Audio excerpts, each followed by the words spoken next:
नमस्कार, let's mic के एक बिल्कुल नए जानकारियों से भरपूर शो में आपका स्वागत है जिसका नाम है कॉर्पोरेट दुनिया। ये सिर्फ एक प्रोग्राम नहीं है बल्कि एक खिड़की है उस दुनिया की तरफ जहां बिजनेस की चालें, स्टार्टअप्स की उड़ानें, मार्केट की धड़कनें और कंपनियों के भीतर की कहानियां आपको समझाई जाएंगी आसान, रोचक और भरोसेमंद अंदाज में। आइए सबसे पहले नजर डालते हैं कारोबार की दुनिया की आज की खबरों पर। रिजर्व बैंक ऑफ इंडिया की मॉनेटरी पॉलिसी कमेटी अपनी सितंबर की मीटिंग में ब्याज दरों में 25 बेसिस पॉइंट्स की कटौती कर सकती है। स्टेट बैंक ऑफ इंडिया की एक ताज़ा रिपोर्ट में इस बात की जानकारी दी गई। रिपोर्ट में कहा गया है कि महंगाई नियंत्रण में होने और भविष्य में और नरमी की संभावना को देखते हुए ये कदम उचित और तर्कसंगत रहेगा। मौद्रिक नीति समिति की बैठक 29 और 30 सितंबर को होने वाली है और नीति की घोषणा 1 अक्टूबर को की जाएगी। स्टॉक एक्सचेंज एनएसई और बीएसई दीपावली पर 21 अक्टूबर को एक विशेष मुहूर्त ट्रेडिंग सेशन का आयोजन करेंगे। इस बार मुहूर्त ट्रेडिंग के समय में बदलाव किया गया है। सिंबॉलिक ट्रेडिंग सेशन दोपहर 1:45 बजे से 2:45 के बीच आयोजित किया जाएगा। पिछले साल विशेष मुहूर्त ट्रेडिंग सेशन शाम 6 से 7 बजे तक आयोजित किया गया था। नया सत्र एक नए विक्रम संवत 2082 की शुरुआत का भी प्रतीक है। दीपावली पर बाजार नियमित कारोबार के लिए बंद रहेगा, लेकिन 1 घंटे के लिए विशेष कारोबार खुला रहेगा। भारत के अमेरिका को एक्सपोर्ट में गिरावट के संकेत मिल रहे हैं। सितंबर पहला पूरा महीना है जब प्रमुख उत्पादों पर 50% टैरिफ लागू है। जीटीआरआई की रिपोर्ट में जानकारी दी गई कि अगस्त के आंकड़े आंशिक रूप से ही उच्च टैरिफ का असर दिखाते हैं। रिपोर्ट के मुताबिक सितंबर में कैटेगरी सी एक्सपोर्ट पर पूर्ण 50% टैरिफ लागू होने के कारण टेक्सटाइल, आभूषण, झींगा, केमिकल्स और सोलर पैनल्स जैसे सेक्टर्स में गिरावट और गहरी हो सकती है। अमेरिका को हो रहे एक्सपोर्ट में लगातार तीसरे महीने गिरावट आई है। इसका मुख्य कारण टैरिफ में भारी बढ़ोतरी को ही माना जा रहा है। हालांकि ज्यादा चिंताजनक बात यह है कि स्मार्टफोन और दवाइयों जैसे टैरिफ मुख्य निर्यात में अप्रत्याशित रूप से गिरावट आई है। जीटीआरआई की रिपोर्ट में बताया गया है कि कैटेगरी सी का एक्सपोर्ट, जो भारत से अमेरिका को होने वाले कुल एक्सपोर्ट का 62.7% है, सबसे ज्यादा नुकसान का सामना कर रहा है। इस श्रेणी में एक्सपोर्ट 10.8% घटकर मई में 4.82 यूएस डॉलर से अगस्त में 4.3 अरब यूएस डॉलर रह गया। उद्योग संगठन भारत सरकार से इस बारे में जल्दी कार्रवाई करने का आग्रह कर रहे हैं। साथ ही ब्याज योजना के तहत इंटरेस्ट सब्सिडी, शीघ्र शुल्क माफी और लिक्विडिटी सहायता के रूप में सहायता मांगी जा रही है। हालांकि घरेलू कंजम्पशन को बढ़ावा देने के लिए जीएसटी की दर में कटौती की गई है, लेकिन निर्यात राहत उपायों का अभी भी अभाव दिख रहा है। पेट्रोलियम और प्राकृतिक गैस मंत्री हरदीप सिंह पुरी ने भारत की तेजी से बढ़ती अर्थव्यवस्था और एनर्जी कंजम्पशन पर कहा कि देश ऊर्जा सुरक्षा की दिशा में अभूतपूर्व प्रगति कर रहा है। Public affairs forum of India के 12वें एनुअल फोरम के प्लेनरी सेशन में पुरी ने कहा कि भारत की अर्थव्यवस्था 6.5% की दर से बढ़ रही है, जबकि ऊर्जा खपत वैश्विक औसत से 6 गुना तेजी से बढ़ी है। इंटरनेशनल एजेंसी के अनुमान के अनुसार अगले 2 दशकों में ग्लोबल एनर्जी रिक्वायरमेंट में वृद्धि का 25% भारत से आएगा। भले ही हमारी खपत लगातार बढ़ रही है, लेकिन घरेलू उत्पादन को मजबूत करने और विस्तार करने की पहल भी जरूरी है, जिस पर सरकार गंभीरता से काम कर रही है।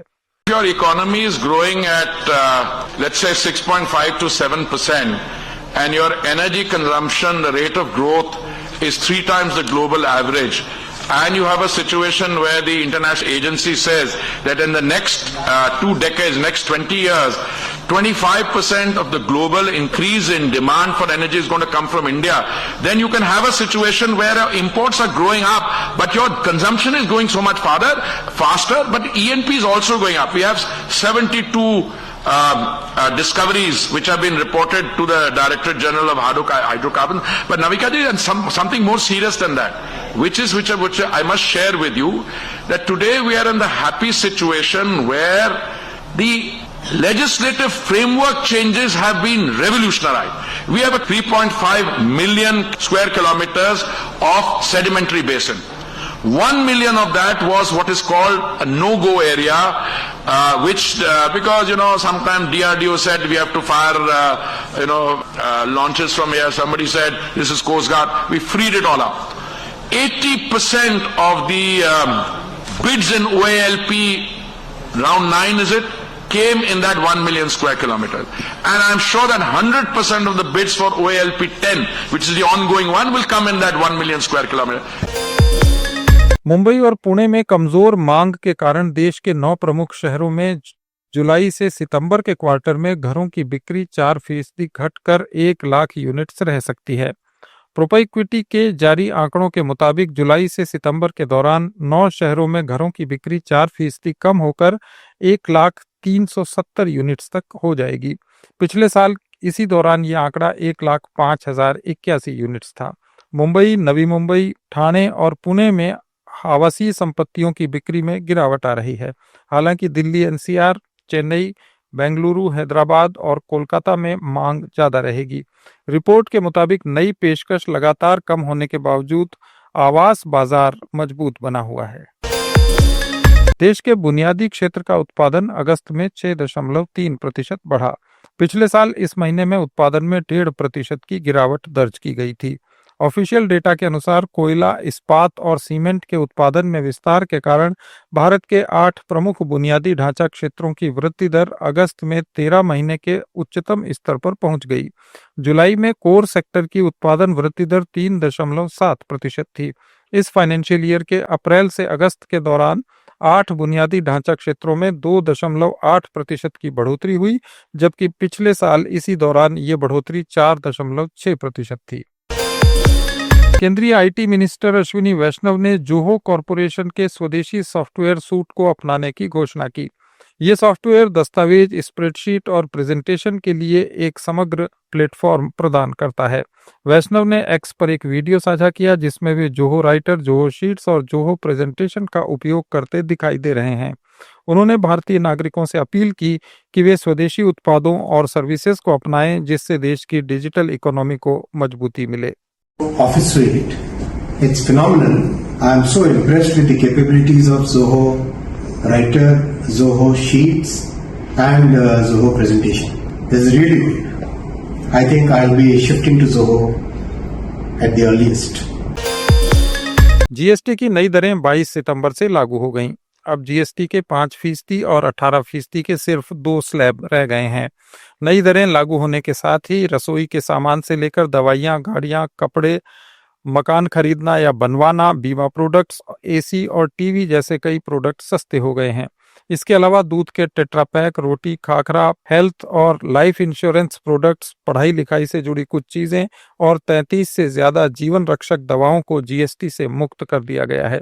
इसे लेकर उद्योग जगत में तरह तरह की प्रतिक्रियाएं मिल रही हैं। देश के मुख्य आर्थिक सलाहकार वी अनंत नागेश्वरन ने कहा कि जीएसटी सुधारों और बजट में घोषित आयकर राहत का अर्थव्यवस्था पर गुणात्मक प्रभाव पड़ेगा। इससे 2026 में वृद्धि दर 6.3 से 6.8 के ऊपरी स्तर की ओर बढ़ेगी। दूसरी तिमाही में जीडीपी वृद्धि दर 7% के करीब रह सकती है। नागेश्वरन ने एक कार्यक्रम में कहा कि जीएसटी सुधार ऐतिहासिक हैं, इससे घरेलू मांग को बढ़ावा मिलेगा। उन्होंने कहा कि आयकर में कटौती से प्रत्यक्ष कर में राहत और जीएसटी में कटौती से अप्रत्यक्ष कर में राहत का संयुक्त प्रभाव 2.5 लाख करोड़ रुपए से ज्यादा होगा। कुछ अन्य अनिश्चितताएं इस प्रभाव को कम जरूर कर सकती हैं। देश में लागू जीएसटी रिफॉर्म के बाद व्यापारियों और उपभोक्ताओं से फीडबैक लेने के लिए वित्त मंत्री निर्मला सीतारमण ने राजधानी के विभिन्न बाजारों का दौरा किया। व्यापारियों ने टैक्स बोझ घटने से व्यापार में कैपिटल बढ़ने की संभावना पर खुशी जताई। रिस्पॉन्स तो अच्छा मिल रहा है और आज इस मार्केट का बंद का दिन मतलब क्लोज्ड डे, फिर भी बहुत सारी दुकान ओपन भी है, लोग भी आ रहे हैं और शॉप वाले ओपनली आकर के उनके बिल जो काटा आज, जिसमें जहां नील टैक्स है वो भी दिखा रहे हैं, जहां रेट कम हुआ वो भी दिखा रहे हैं। मतलब दुकानदार ने ग्राहकों के लिए वो टैक्स जो कम हुआ उसको पास पास ऑन कर रहे हैं, ये दिखाई दिया है। और भरोसा के साथ दुकानदार भी और जनता भी बात कर रहे हैं कि ऐसे अच्छा एक कदम आगे आया है, सामने आया है। मोदी जी के नेतृत्व में इस गवर्नमेंट ने ग्राहक के लिए राहत दी है और दुकानदार और जनता सब खुश है। अमेरिका की नई टैरिफ पॉलिसी में बदलते वैश्विक व्यापार परिदृश्य के बीच ब्राजील ने भारत के साथ आर्थिक और कृषि क्षेत्र में सहयोग बढ़ाने की पेशकश की। भारत में ब्राजील के राजदूत केनेथ फेलिक्स अजिंस्की दा नोब्रेगा ने कहा कि ये समय दोनों उभरती ताकतों के लिए एक अवसर है। इस दौरान नोब्रेगा ने कहा कि भारत और ब्राजील भरोसेमंद साझेदार हैं। मौजूदा जियोपॉलिटिकल सिचुएशन में हमें और नजदीकी से काम करना होगा। उन्होंने कहा कि हमारी अर्थव्यवस्थाओं और कृषि क्षेत्र में कई समानताएं हैं जिसका लाभ उठाकर हम नए अवसर बना सकते हैं। देश में real time account to account payments का चलन तेजी से बढ़ रहा है। बोस्टन कंसल्टिंग ग्रुप ने कहा कि भारत में यूपीआई से अब हर महीने 19 अरब से ज्यादा ट्रांजैक्शन हो रहे हैं। रिपोर्ट के अनुसार वैश्विक भुगतान रेवेन्यू 2024 में 1.9 लाख करोड़ डॉलर तक पहुंच गया। इसके 2029 तक 2.4 लाख करोड़ डॉलर तक पहुंचने का अनुमान है। रियल टाइम पेमेंट अब दुनिया भर में डिजिटल खुदरा भुगतानों का लगभग 1/4 हिस्सा है। केंद्र सरकार आधा दर्जन सरकारी कंपनियों में अल्पमत हिस्सेदारी बेचने की योजना बना रही है। विनिवेश सचिव अरुणीश चावला ने कहा कि ये योजना तेजी से बढ़ रही है। कुछ समय पहले यूको बैंक और बैंक ऑफ महाराष्ट्र सहित 5 बैंकों में हिस्सा बेचने की खबर थी। सेबी के न्यूनतम सार्वजनिक शेयर होल्डिंग मानदंडों को पूरा करने के लिए LIC में भी अपना हिस्सा बेचना होगा। आयकर पोर्टल में तकनीकी खराबी के कारण एडवांस टैक्स भुगतान अस्वीकार किए जाने से कई कंपनियों पर जुर्माना लग सकता है। कंपनियां केंद्रीय प्रत्यक्ष कर बोर्ड और वित्त मंत्रालय से मांग कर रही हैं कि उन्हें उन पेमेंट्स पर जुर्माना न देना पड़े जो 15 सितंबर या उससे पहले किए गए थे। कुछ कंपनियां सरकार की अनिच्छा होने पर रिट याचिका दायर करने के विकल्प पर भी विचार कर रही हैं। बड़ी कंपनियों को हर तिमाही के आखिरी महीने की 15 तारीख को एडवांस टैक्स का भुगतान करना होता है, लेकिन इस बार इनकम टैक्स रिटर्न भरने की तारीख भी बढ़ाकर 15 सितंबर कर दी गई थी। इससे पोर्टल पर बहुत ज्यादा लोड पड़ गया। आम टैक्स पेयर के आने से कंपनियों को एडवांस टैक्स भरने में तकनीकी दिक्कतों का सामना करना पड़ा। भारतीय शेयर बाजार में घरेलू संस्थागत इन्वेस्टर्स की सक्रियता में इस साल अभूतपूर्व वृद्धि देखी गई। DII ने सिर्फ 9 महीनों में ही रिकॉर्ड 5.3 लाख करोड़ रुपए के शेयर खरीदे, जो 2024 के पूरे साल में 5.22 लाख करोड़ रुपए के निवेश से ज्यादा है। ये खरीद विशेष रूप से म्यूचुअल फंड्स की है, जिनका कुल खरीदारी में योगदान 3.65 लाख करोड़ रुपए का रहा। इससे हर महीने 25,000 करोड़ रुपए से ज्यादा का SIP यानी सिस्टमैटिक इन्वेस्टमेंट प्लान इन्वेस्टमेंट भी शामिल है।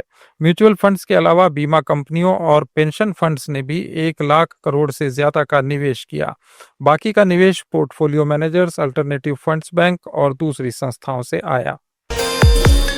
दक्षिण कोरिया के राष्ट्रपति ली जे म्यूंग ने चेतावनी दी है कि अगर अमेरिका की मांगों के अनुसार $350 बिलियन का निवेश बिना मुद्रा स्वैप के किया जाता है तो साउथ कोरिया को 1997 के IMF संकट जैसी स्थिति का सामना करना पड़ सकता है। उन्होंने कहा कि ये निवेश नगद रूप में अमेरिका में किया जाना चाहिए, जो साउथ कोरिया की इकोनॉमी के लिए गंभीर खतरा पैदा कर सकता है। राष्ट्रपति ली की ये टिप्पणी जुलाई 2025 में हुए एक मौखिक व्यापार समझौते के संदर्भ में आई है, जिसमें अमेरिका ने साउथ कोरियाई वस्तुओं पर लगाए गए शुल्क को कम करने का वादा किया था, लेकिन इसके बदले में $350 बिलियन के निवेश की मांग की थी। हालांकि दोनों देशों के बीच इस निवेश के मैनेजमेंट को लेकर सहमति नहीं बन पाई है, जिससे तनाव बढ़ रहा है। 스와프가 되지 않은 상태에서 3,500억 달러를 인출해서 지금 미국이 요구하는 방식으로 전액 현금으로 송금 투자해야 되는 상황이라면 대한민국은 다시 IMF를 맞게 됩니다. ये थे कॉर्पोरेट जगत के आज के कुछ अहम समाचार। अपडेट्स के लिए जुड़े रहिए लेट्स माइक के साथ। आप सुन रहे थे let's make more than radio. Follow कीजिए हमें हमारे सोशल मीडिया प्लेटफॉर्म्स पर। It's time for news. It's time for more than radio. Presenting the first radio news app, Let's Mic. Let's Mic, a news-based app on your phone where you get to watch and listen news, talk shows, interviews, radio show podcasts. On Let's Mic, you get all relevant information